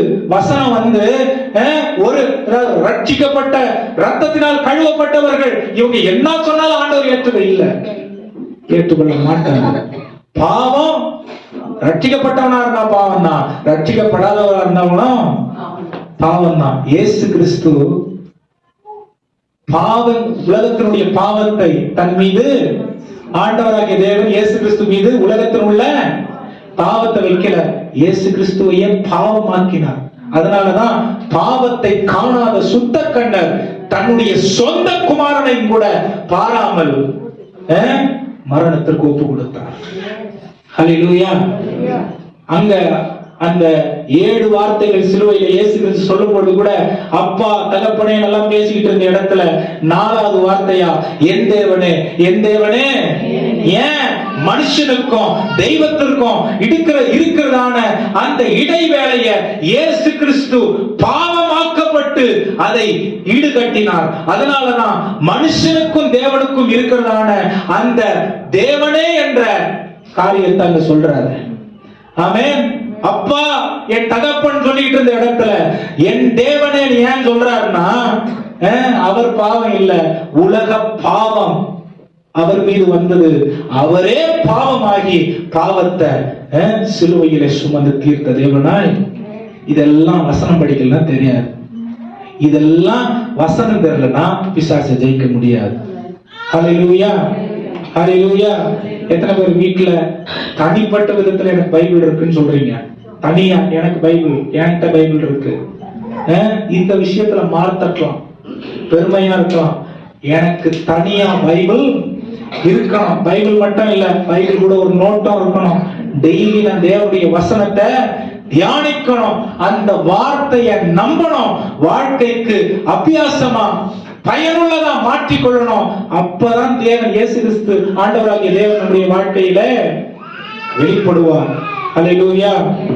ஒரு 2 நிமிஷத்துல முடிச்சிடுறேன். இப்ப பாருங்க, விசுவாசிக்கும் பொழுது எப்படி விசுவாசிக்கணும்? இந்த 4 காரியம் என்கிட்ட இருக்கணும். 1, நான் விசுவாசிக்கிறேன்னா ஆண்டவர் எனக்கு அவரே என்ன சொல்லணும்னு விரும்புறாரு. வசனத்தை வாசிக்கும் பொழுது ஆண்டவர் என்கிட்ட என்ன பேசணும்னு விரும்புறாரு அப்படிங்கிற காரியத்தை விசுவாசத்தோடு நான் எதிர்பார்க்கிறவனா இருக்கணும். 2வது, முதல்ல பாருங்க, அவரை பத்தி எனக்கு என்ன சொல்றாரு அப்படின்னு நானு வசனம் வாசிக்கும் போது தெரிஞ்சுக்கணும். 2வது, என்ன பத்தி என்ன சொல்றாரு அப்படின்னு வசனம் வாசிக்கும் பொழுது நான் தெரிஞ்சுக்கணும். 3வது, உலகத்தை குறித்து அவர் என்ன சொல்றாரு வசனம் வாசிக்கும் போது நான் தெரிஞ்சுக்கணும். 4வது, ஆண்டவர் இந்த உலகத்துக்கு என்ன கொண்டு என்ன செய்ய விரும்புறாரு அப்படிங்கிறத நான் எதிர்பார்த்து வேதத்தை வாசிக்கிறவர்களா இருக்கணும். முதலாவது, அவர் குறித்து என்ன சொல்றாரு. 2வது, என்ன குறித்து என்ன சொல்றாரு. 3வது, உலகத்தை குறித்து என்ன சொல்றாரு.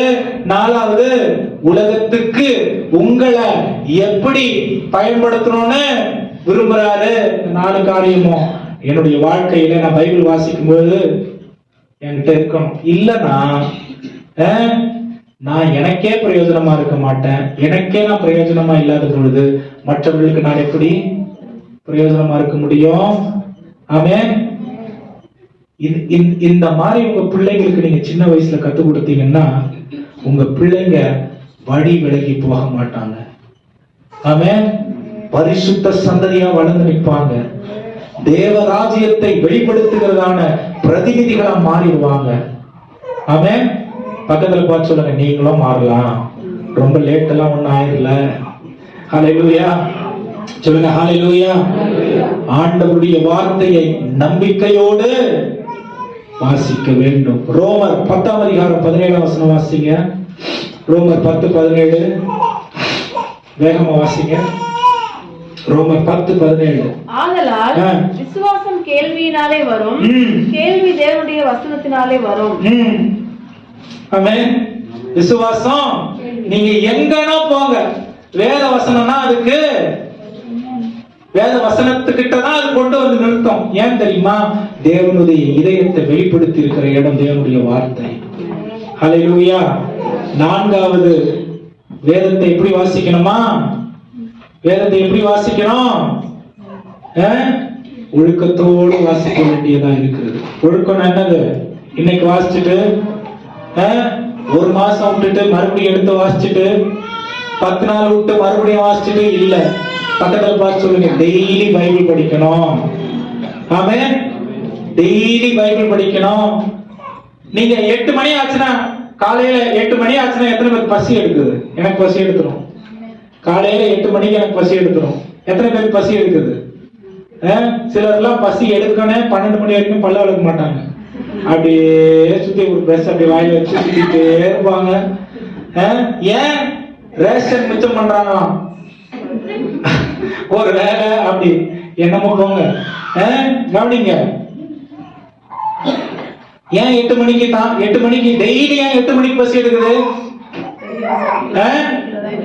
அந்த நேரத்துல டெய்லி சாப்பிடுறதுனால. ஆமென். அதே மாதிரி ஒரு நேரம் உங்களுடைய வாழ்க்கையில வேதம் வாசிக்கிறதுக்கு இருக்கணும். அந்த நேரத்தை நீங்க மீறிட்டீங்கன்னா உங்க மனசு வலிக்கணும். ஆமென். வேதம் வாசிக்கிறதுக்கு அந்த நேரத்தை நீங்க மீறிட்டீங்கன்னா உங்க மனசு வலிக்கணும், உங்க ஆத்துமா பசியில இருக்கணும். ஹalleluya சொல்லுங்க, ஹalleluya. பரலோகத்துக்கு போறதுக்கு தான் வழி.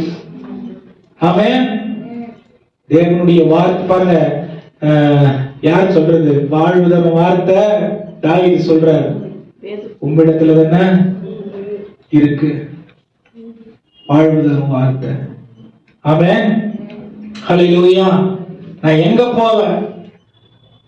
நான் எங்க போவேன்? என் ரட்சிப்பின் பாத்திரத்தை எடுத்துக்கொண்டு உம்மிடத்துல வருகிற வேதத்தை சிஸ்டமேட்டிக்கா வாசிக்கணும். நான் கிறிஸ்தவன் சொல்லிக்கிறது பெருசு இல்ல, நான் வேதத்திற்கு மாணவனாய் இருக்கிறேன்.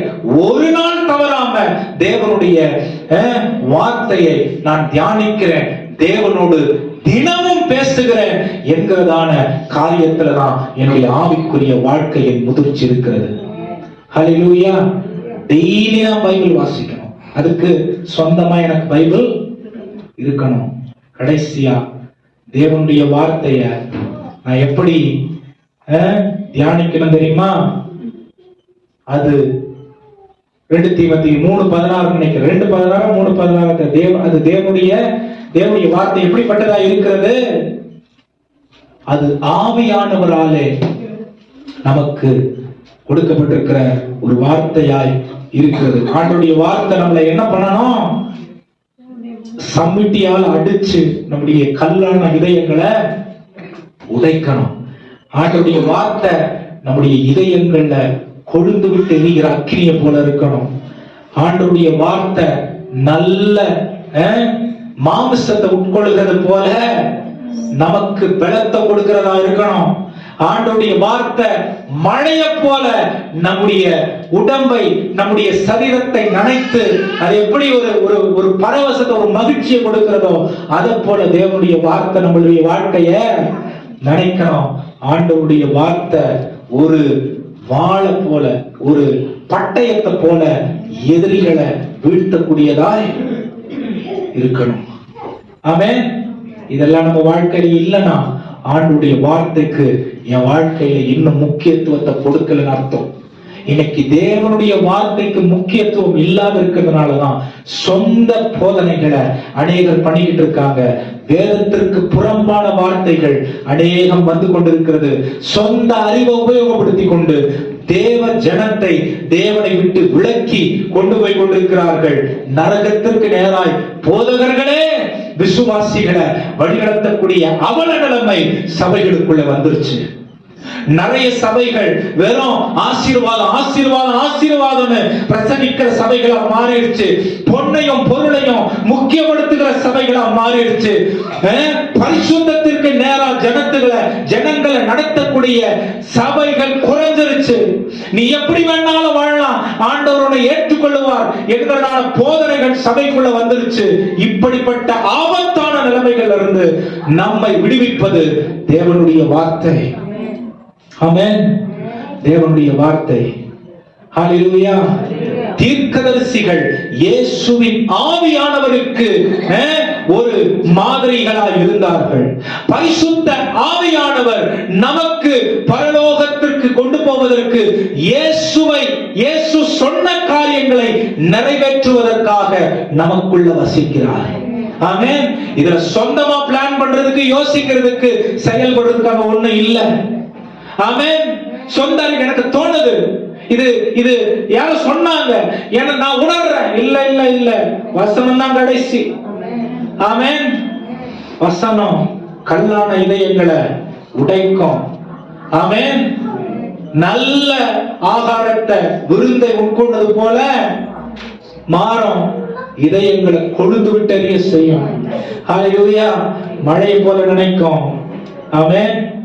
நமக்கு பட்டயமாய் செயல்பட்டு பிசாசுகளை முறியடிக்கிற ஆயுதமாய் தேவனுடைய வார்த்தை மாறும். ஹல்லேலூயா. சொல்லுங்களேன், 5 காரியத்தை வசனத்தை எப்படி எடுத்துக்கணும்? எனக்கு தனிப்பட்ட விதத்தில் ஆண்டவர் என்னோடு பேசுகிறார்னு எடுத்துக்கணும். வசனத்தை எப்படி எடுத்துக்கணும்? ஆமென்.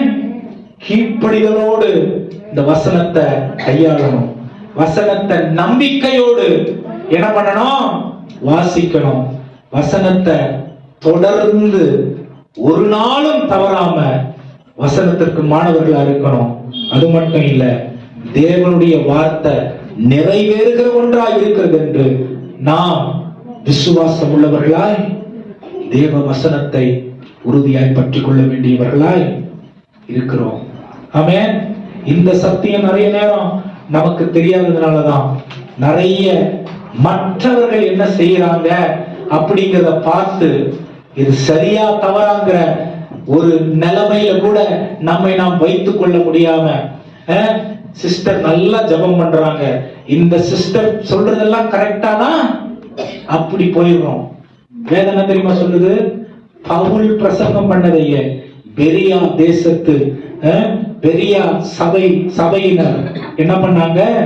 வசனத்தை ஆராய்ந்து அவர் சரியாக பிரசங்கிக்கிறாரோ என்று அவர்கள் கண்டறிந்தார்களாம். ஆமென். சத்தியம்தான் நம்மளை விடுதலையாக்கும்.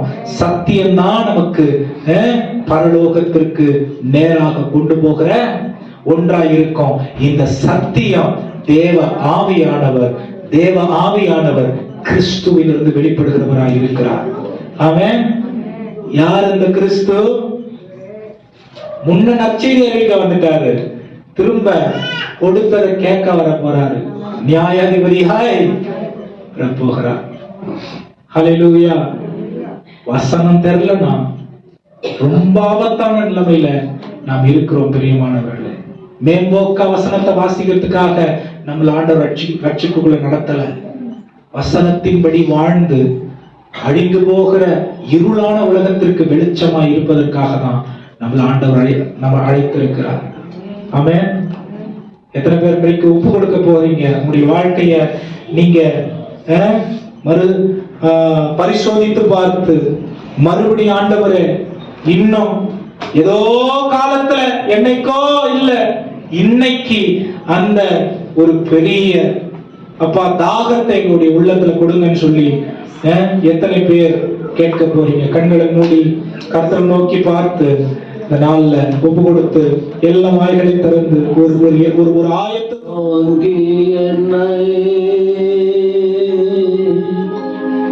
திருசித்தம் போ நடத்திடுவே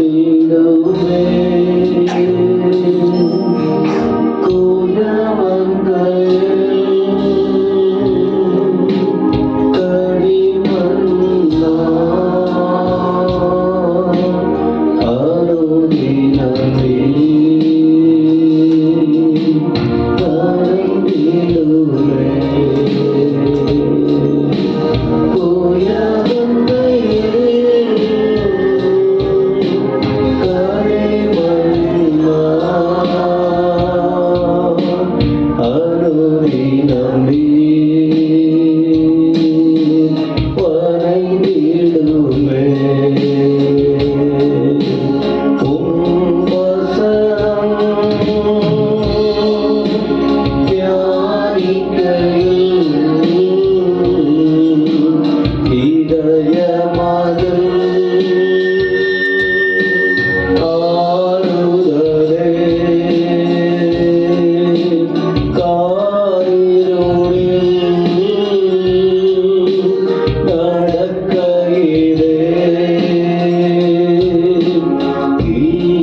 வந்தவர்களை ஆசீர்வதியும். இந்த வார்த்தை தானே சொல்லுது, ஆண்டுடைய வார்த்தையை திருவசனத்தை நீங்க கேட்கிறவர்களாய் மட்டுமல்ல, அதன்படி செய்கிறவர்களாய் இருங்கள். யாக்கோபு 1:22-23. கேட்பதல்ல, அதன்படி நடக்க வேண்டும். அந்த தயவை எல்லாருக்கும் தாரும். வசனத்தால் நினத்தையும் கொழுப்பையும் உண்டதை போல இந்த ஆத்மா செழிக்கட்டும். லாசருடைய வார்த்தையில் இருந்ததினால் பரதீசுக்கு சென்று மகிழ்ந்தார். ஐஸ்வர்யவான் நல்லவனாய் இருந்தாலும் உங்க வார்த்தைக்கு செவி கொடுக்காததினால் பாதாளத்தில் வேதனைப்பட்டார். பாதாளத்தின் அனுபவம் யாருக்கும் வேண்டாம், பரதீசின் அனுபவத்தை எல்லாருக்கும் தான். ஆவியானவர் தொடர்ந்து நடத்துவீர். அந்த அனைவரையும் ஆசீர்வதியும். உடைய வார்த்தை ஒரு நாளும் ஒழியாது. வீண் வார்த்தைகள் ஒழிஞ்சிடும், உங்க வார்த்தை ஒரு நாளும் ஒழியாது, பலன் கொடுக்கும். துதிகன மகிமை நிறைவேற்றுள்ளோம்.